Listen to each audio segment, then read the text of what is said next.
Are पार की लड़ाई हो। नीट बच्ची का लगातार लड़ाई। पहले तो पुलिस वाले ने बलात्कार से मना कर दी, ये नेता।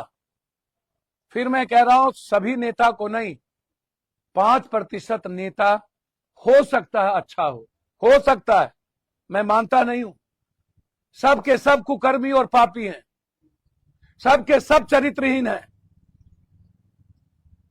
सबके घर के सीसीटीवी फुटेज निकाला जाए तो सेक्स रैकेट का बड़ा अंबार, सारे पदाधिकारी के घर, सारे पुलिस थाने इन्हीं लोगों के पैसे की कमाई से अपने बीवी का जेवर खरीदता है, अपने रसूख को आगे बढ़ाता है। ऐसे लोग, एक तरफ डॉक्टर जो यह आकर के कहता है कि मिट्टी में मिला दूंगा, उनकी गिरफ्तारी अभी तक नहीं होती है।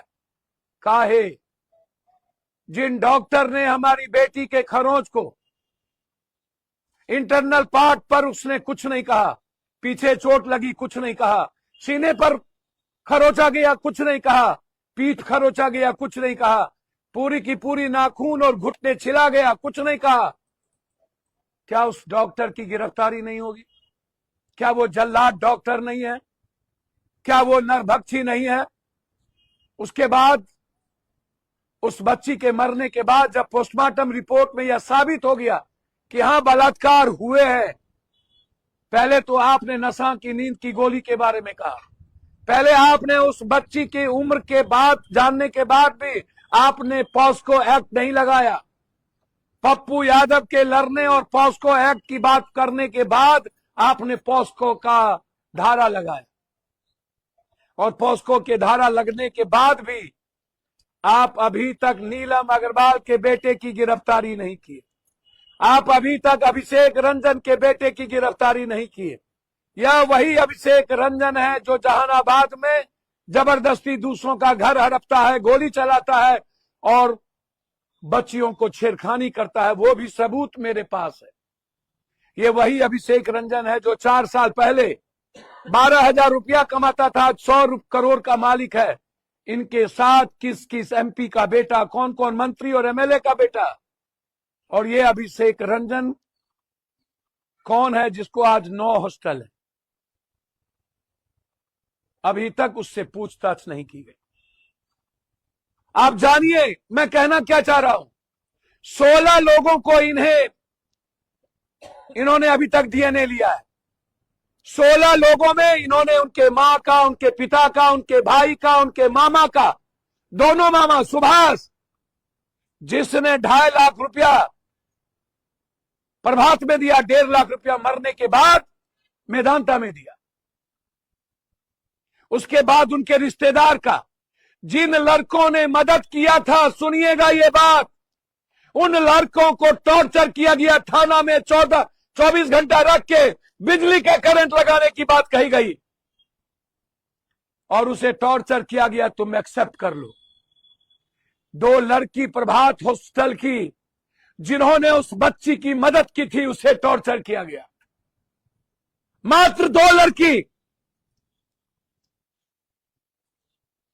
5 महला बिल्डिंग पर और 3 महले बिल्डिंग पर।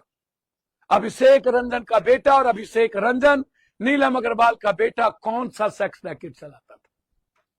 बंगाल से लड़कियां आती थी। मेरे पास हर दिन 300 लड़कियों का फोन आता है कि मेरी जिंदगी बचा लीजिए। मैं पढ़ने आई थी, मैं गलत लोगों का शिकार हो चुका हूं। नेताओं के बारे में जिक्र करते, पदाधिकारी के बारे में जिक्र करते, डॉक्टर के बारे में जिक्र करते। मैं आपसे पूछना चाहता हूं, 16 आदमी के डीएनए में 10 आदमी आपने परिवार का लिया। मैं मान लेता हूं कि मामा और भगनी से प्यार था। आपकी बात, पहले तो आपने कहा कि यह लड़की नींद की गोली ली, उसके रूम में एक भी नींद की गोली नहीं मिली। मैं चैलेंज करता हूं पदाधिकारी सीनियर एसपी को और एएसपी अभिनव को, है हिम्मत तो बताओ उसकी बेटी के घर में टेबलेट मिली या नहीं? उसके पिता बीमार रहते हैं, पिता ने 2 टैबलेट जहानाबाद के उस मेडिकल पर लिया और अपने बेटा को फोन लगाया, नहीं लगा तो अपनी बेटी को फोन लगाया और अपनी बेटी को कहा कि तुम अपने मोबाइल से इस दवाई का कीमत पे फोन से बेटा कर दो। क्या पता था उस बेटी को कि यह इसको कीमत चुकानी पड़ेगी। वो पे फोन से उस दुकानदार को अपने बाप का उस दवाई लिए हुए 2 दवाई जो नींद की नहीं थी उसने चुकाया।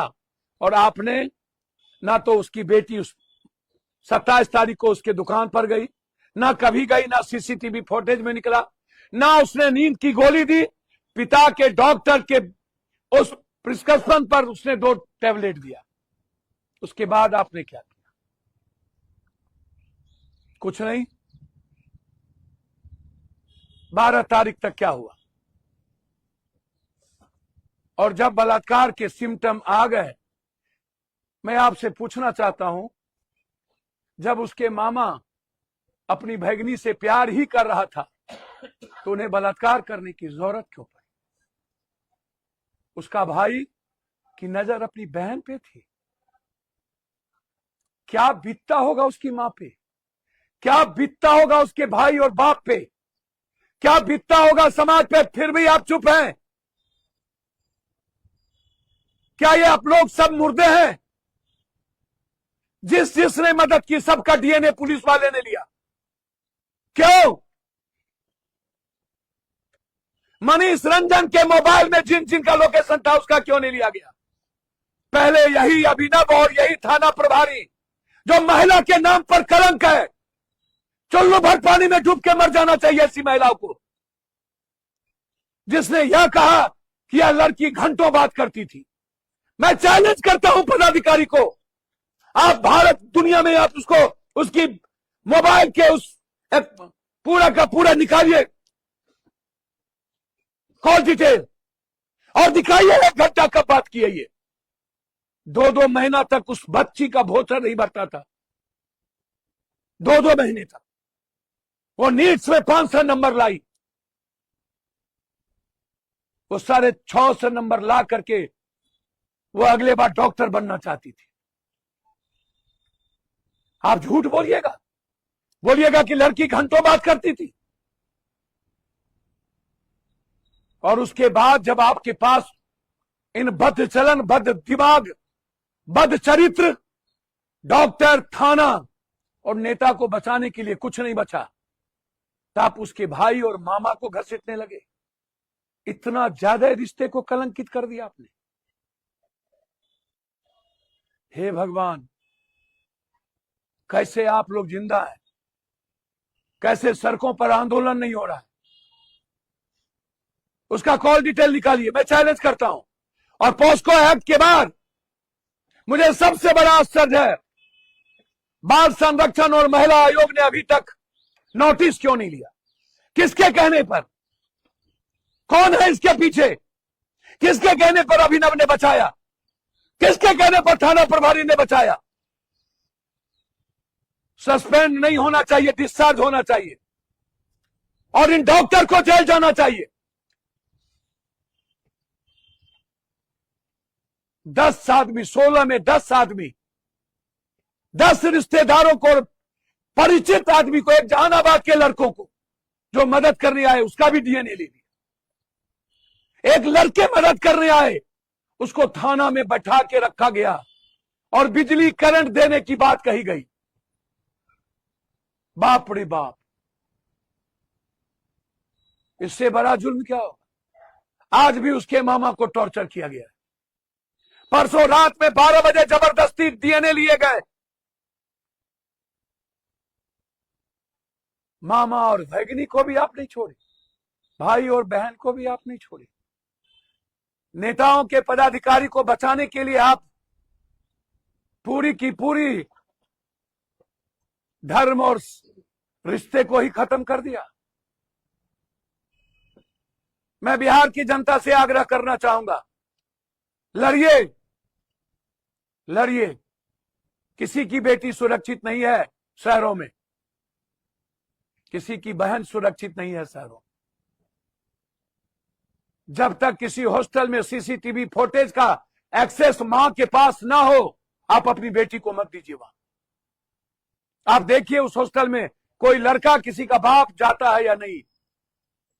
हॉस्टल की लड़कियां की हॉस्टल में कभी भी किसी मर्द को जाने की इजाजत नहीं मिलनी चाहिए। इसीलिए मैं जानना चाहता हूं अभी तक इन डॉक्टरों की गिरफ्तारी क्यों? क्या कारण है कि सिर्फ परिवार को तंग किया जा रहा है? पहले बलात्कार नहीं हुए, फिर नशा की टेबलेट खाई, फिर आत्महत्या किया गया, फिर जब बलात्कार हुए। अंत में मैं एक बात पूछना चाहता हूं, मामा आए नहीं तो बलात्कार किसने किया? मामा और भाई आए नहीं तो बहन के साथ बलात्कार कब हुआ? क्या घर पे बलात्कार करके तब भेजा गया था? तो 2 दिनों तक गारमेंट में ब्लड कैसे था?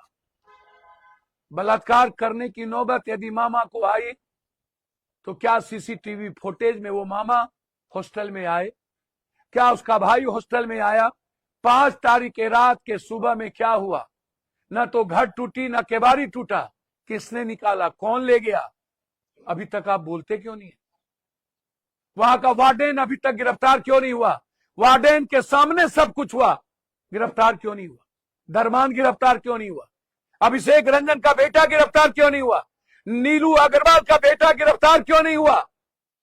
डॉक्टर गिरफ्तार क्यों नहीं हुए? और बलात्कार हुए तो सीसीटीवी फुटेज में 5 तारीख को 3 बजे के बाद जब वो लड़की भीतर गई तो क्या वो बाहर निकली? और बाहर गई तो किसके साथ गई? और जब उस लड़की को रूम से निकालकर अस्पताल ले जाया गया बेहोशी के हालत में, तो फिर वो सीसीटीवी का फुटेज कहां है? उस लड़की के रूम को किसने धोया? उस लड़की के कपड़े को किसने धोया? कंप्लीट रूप से सबूत मिटाने के लिए कि ताकि और जो 2 से 3 आदमी थे उसको बचाया जा सके। बस इतना ही तो सवाल है। यदि मामा और भगनी के बीच में रिश्ता था तो फिर बलात्कार की जरूरत नहीं थी। भाई और बहन के रिश्ते गलत थे तो फिर बलात्कार की जरूरत नहीं थी। मामा और भगनी के रिश्ते गलत थे तो मामा आया नहीं तो किसने बलात्कार किया? इतना ही तो सवाल है। पहले झूठ का नशा, टेबलेट नहीं मिला, फिर सीसीटीवी फुटेज नहीं मिली। अब कितना सबूत चाहिए पुलिस के झूठ को? और इन पुलिस को सस्पेंड करने के अलावा सम्राट चौधरी जी, कितनी बेटियों को बलि का बकरा बनाइएगा आप लोग? कितने परिवार को आत्महत्या करने पर मजबूर कीजिएगा? ये लड़ाई मेरी है, ये धर्म की लड़ाई है। एक तरफ कौरवी सेना है तो मैं उस परिवार के साथ खड़ा हूं। फंसा के देख लेना, हिम्मत है